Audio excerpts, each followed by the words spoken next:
dedicated to the strength of the nation, now heard on 1,000 radio stations. Proudly we hail.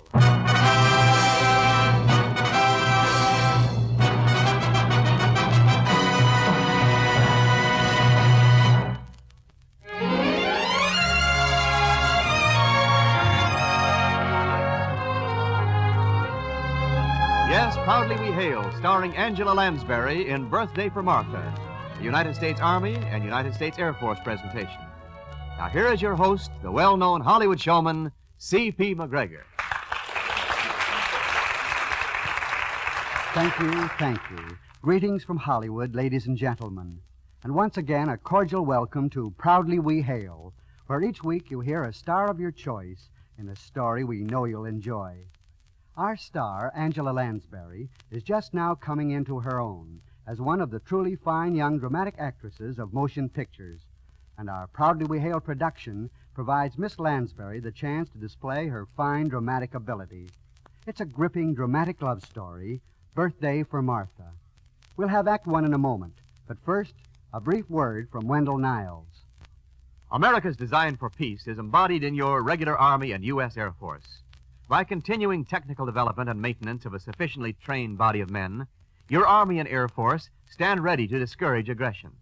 And your men in uniform are improving themselves in a worthwhile career by vocational training in cultural and academic education at the United States Armed Forces Institute. They are contributing to their own and their country's well-being. And now, back at the microphone, our producer.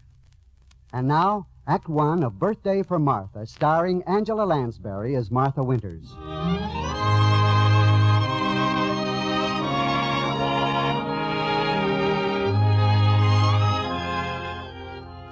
It's evening, a time meant for home and the family circle.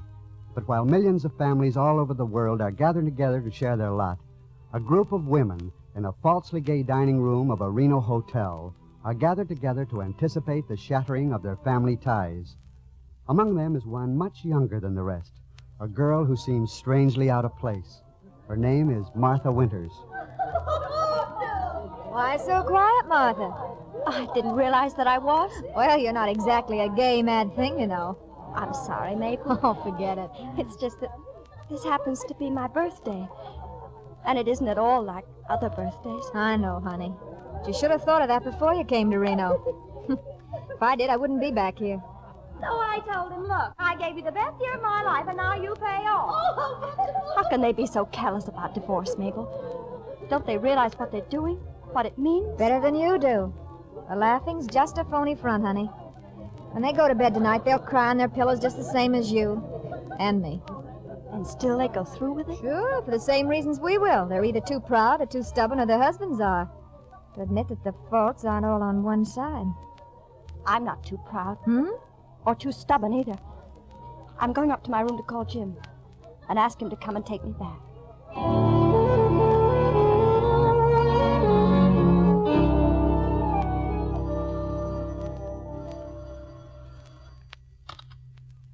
Hello? Mrs. Winters, Yes? Los Angeles ready. Go ahead, please. Thank you. Hello? Winters ready.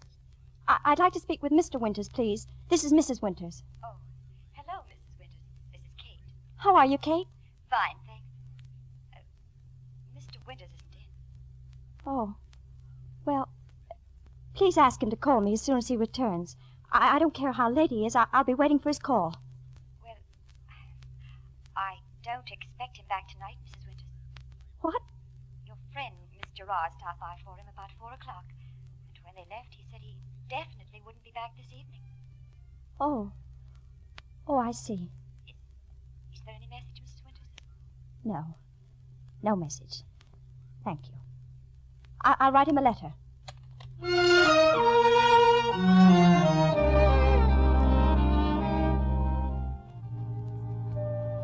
Dear Jim, I'll soon be celebrating my birthday in Reno.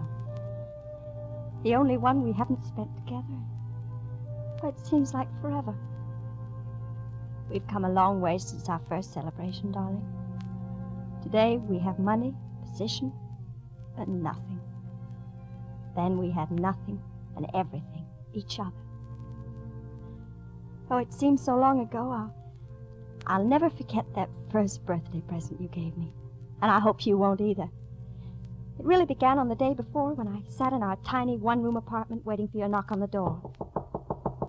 Coming. Have any luck, Jim? I raised $3 on my watch. Did the check come? Well, not in this morning's mail. I haven't been down to look this afternoon. I'll go right now. It's not necessary. The postman was leaving as I came in. There's nothing in the mailbox. Oh. Well, maybe it'll come registered or special delivery. Or 2 weeks from now. Why can't publishers send the check when they accept a story? Writers want to give their wives birthday presents as well as publishers do. Oh, Jim, dear. And I don't have a thing for you. I was planning on that check. We'll get it eventually, Jim. Eventually. And in the meantime, we're better off than a lot of other people. We have each other. And $3. Don't forget the $3. Say, that's right. Let's go shopping. Hmm? Oh, I'll get some hamburger. And, well, I could make some mock chicken legs and salad and sweet potatoes. But and... it's raining. The weather can't stop happiness. Put on your coat and let's go.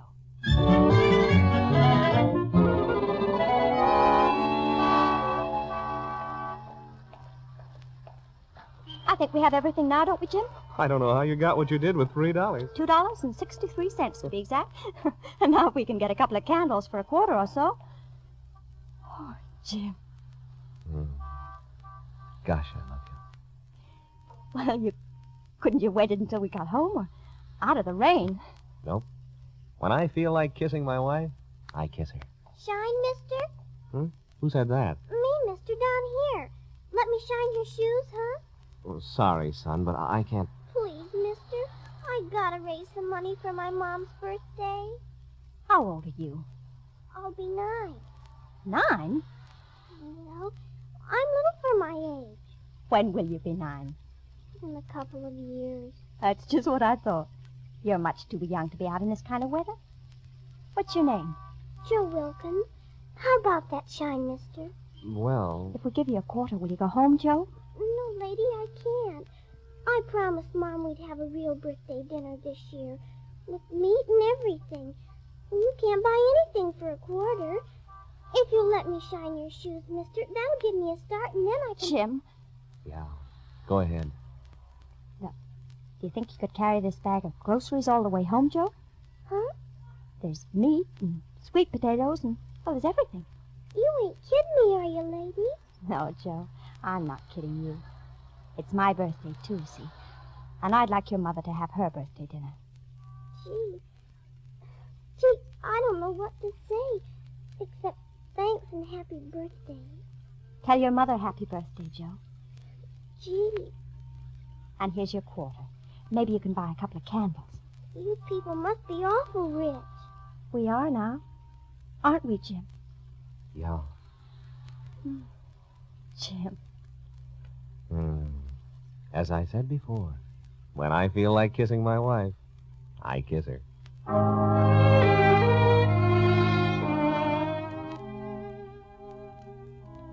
Can you ever forget that, Jim? We bought a can of soup with our remaining 12 cents and returned home to find that the letter containing our check had been slipped under the door with a note from Mr. Oliver saying it had been put in his mailbox by mistake. We were suddenly rich. $250.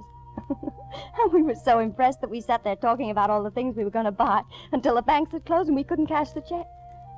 So we still had the canned soup for my birthday party. Right after that, things began to break for us. Your stories sold regularly, and I was launched on my career as a studio designer. Because we felt that we owed a large portion of our good luck to little Joe Wilkins and his mother, we hired a detective to locate them for us. And my next birthday, we called on them. Hello? Hello, Joe. Hello, Joe. You remember us? I don't think I... Hey, Mom! It's the guy and lady who gave me those groceries last year. Well, ask them to come in. Yeah, come in. I didn't recognize you. You're so dolled up. I'm Mrs. Wilkins. All year long, I've been praying for a chance to thank you for what you done for Joe and me last year. We didn't know your name, so... It's Winters, Mrs. Wilkins. I still don't know how to thank you. Oh, don't try. I'm sure it did us more good than it did you. It couldn't have. We think it did. That's why we brought these things. All those things for us? And there's a cake with candles in the car. Gee. Were you ever able to get that couple of candles last year, Joe, with your quarter? No. That is, I didn't try exactly. I used the quarter to buy Mom a present. Those earrings she's wearing now. Aren't they pretty? I think they're beautiful, Joe. Just perfectly beautiful. You aren't mad because I didn't buy candles, are you? Oh, of course they're not, Joe. Joe's a good boy. He certainly is, Mrs. Wilkins. If I ever have a son, I'd like him to be just like Joe. Thank you, Mr. Winters. That's the nicest birthday present any mother could ask for. I think so, too, Mrs. Wilkins. Come on, Jim. Let's go home. We have to put out decorations for the party.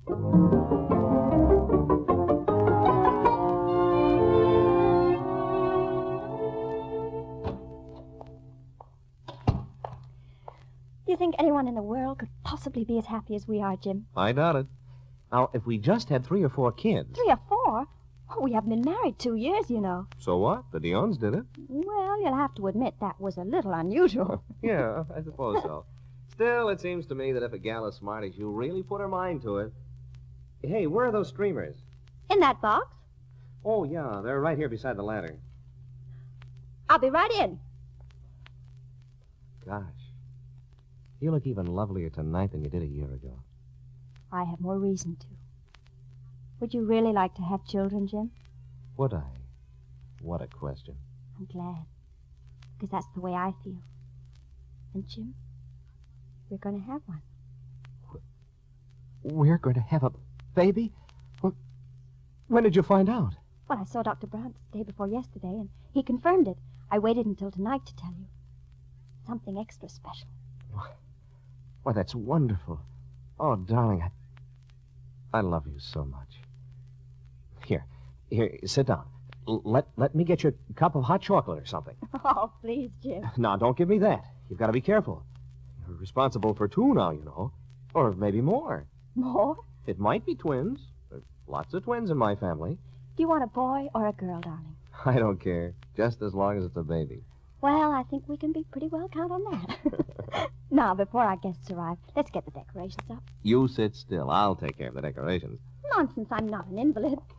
They don't wrap women up in cotton batting anymore, you know. Here, hand me that streamer and I'll fasten it up here. Martha, get down from that ladder. I'll take care of all that. Oh, please, hand me that streamer, Jim. Well, Martha, you're leaning too far. Martha! Martha! Oh, Jim, Are you all right, dear? please call the doctor right away, Jim.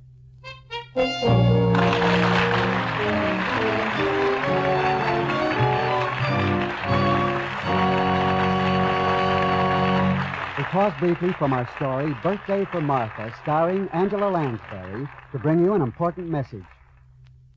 A modern career in a modern world. That's what young men want today, and that's what they have in the U.S. Air Force. You high school graduates can get in on the ground floor of a career in aviation. Yes, you can pick your Air Force specialty and receive a well-rounded training in that specialty. You'll become an expert in your field.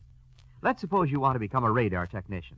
At your Air Force recruiting station, you write down your request for radar training. Then, if you qualify, and after you are accepted for the Air Force school that gives you that training, you enlist for 3, 4, or 5 years. After a short basic training, you go to the school for which you have been accepted. It's as simple as that, high school graduates.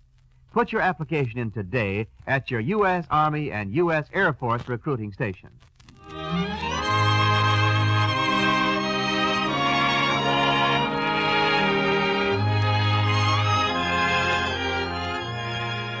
And now, Act 2 of Birthday for Martha, starring Angela Lansbury as Martha Winters. Spending her birthday in Reno, waiting for her divorce, Martha Winters changed her mind and called her home in Los Angeles to ask her husband, Jim, to come and take her back. But his call was too late. Jim had already left the house with Martha's best friend. In a letter she is writing to Jim, Martha is sadly reliving their life together. When I fell from that ladder and lost our baby, it was the beginning of the end for us, Jim. During those days and nights that I lay on that hospital bed, I made up my mind that I would never again have a child. I know it was foolish, perhaps even wicked, but that was the way I felt, Jim. And there didn't seem to be anything I could do about it. And despite all the tender understanding you offered me, I turned from you and buried myself in my work. During that year, we gradually drifted apart. When my birthday arrived, it seemed almost as though we were two strangers sharing the same household. Because I was afraid to be alone with you in the memories of past celebrations. I had a crowd in that birthday, open house for a lot of so-called smart people. You didn't like them. Oh, no, darling.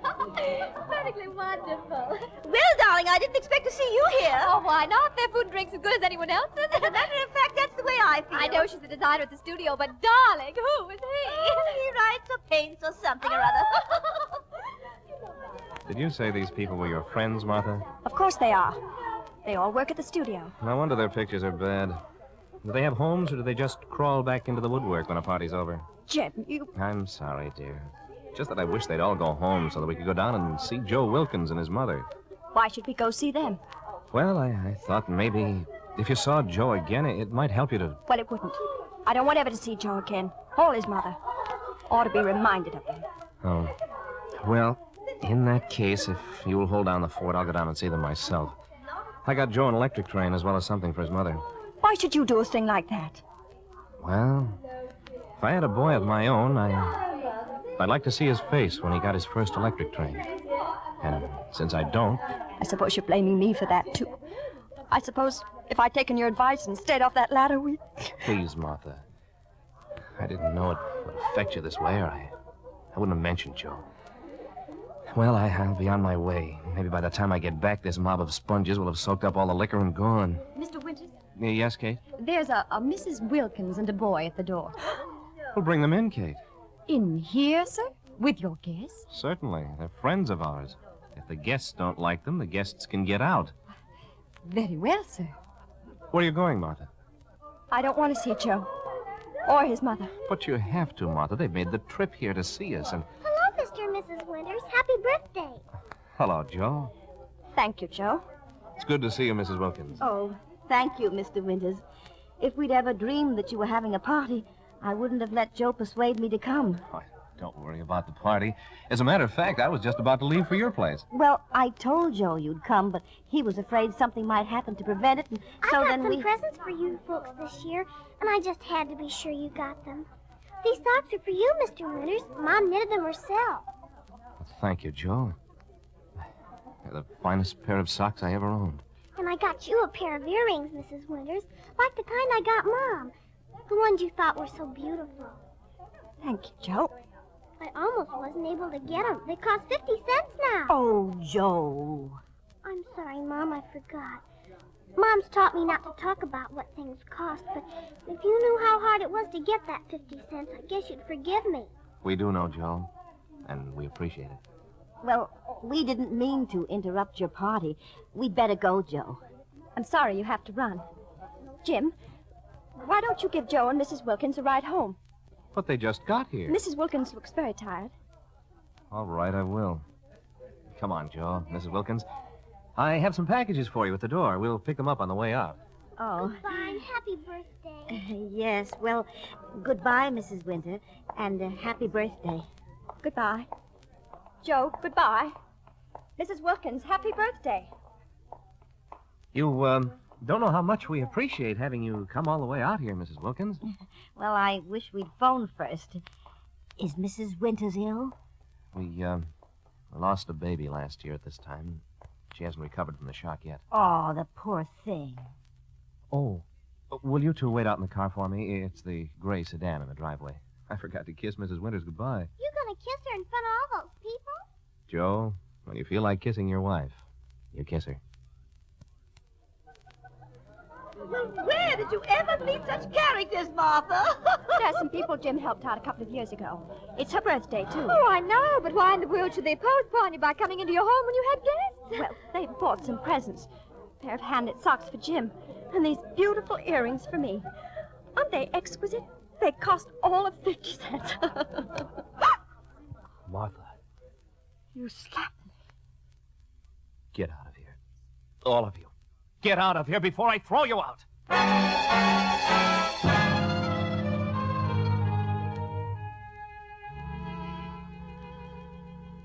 when you slapped me, Jim. The world came to an end. The tense, bitter, hysterical world in which I'd been living for a year. I didn't realize what the slap had done for me, though, until later. I was outraged and humiliated when you struck me in front of all those people. And though I knew immediately that I deserved it, my pride and stubbornness, which I mastered too late, kept me from admitting it to you. From day to day, I lived in hopes that you'd say something, give some indication that I was forgiven, but you didn't. So now, a year later, I'm in Reno, and you're somewhere with Alice Gerard, and not expected home tonight. It's only last week that I wrote Alice a long letter, telling her how wrong I'd been, how much I loved you, and how I wished that you still loved me. That's why I called you tonight, Jim, to ask you to come and take me back. I was hoping that the magic we'd known would bring me the greatest possible gift.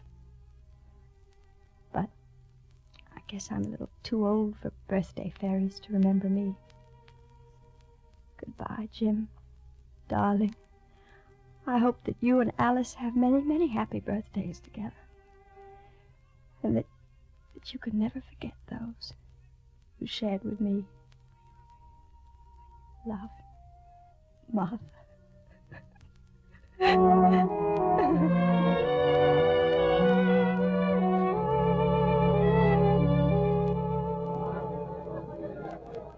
Well, I didn't expect to see you back in here, Martha. Well, it's better than sitting up in the room. Yeah. Talk to your husband, honey. No. He was out, and he isn't expected back tonight. Well. He's out with my best friend. Oh, honey, where there's a man involved, a woman doesn't have any friends.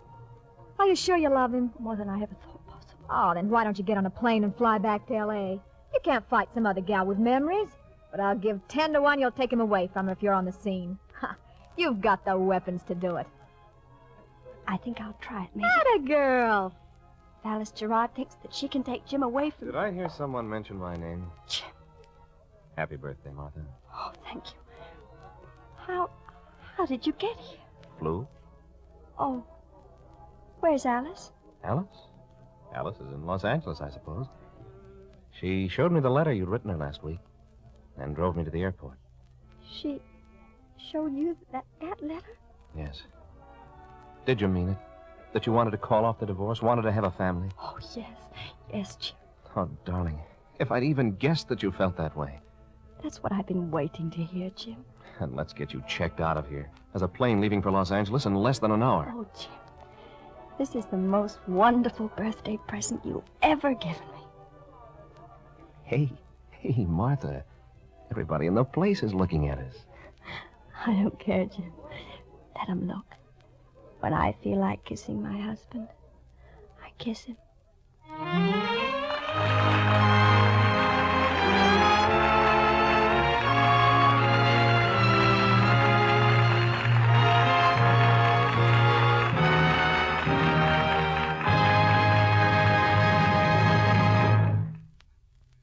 The curtain falls on the final act of Birthday for Martha. Our star, Angela Lansbury, will return for a curtain call after this timely message from Wendell Niles. Veterans, here's another great opportunity in the Army for you. You have your choice of 8 famous Army outfits, all now stationed in the United States. If you have served outside the United States after September 1st, 1945, you're eligible to apply. And here are the units for which you can enlist directly.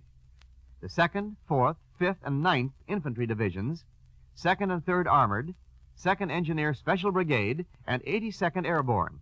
And here's something special for you men who have served in the 3rd Infantry Division.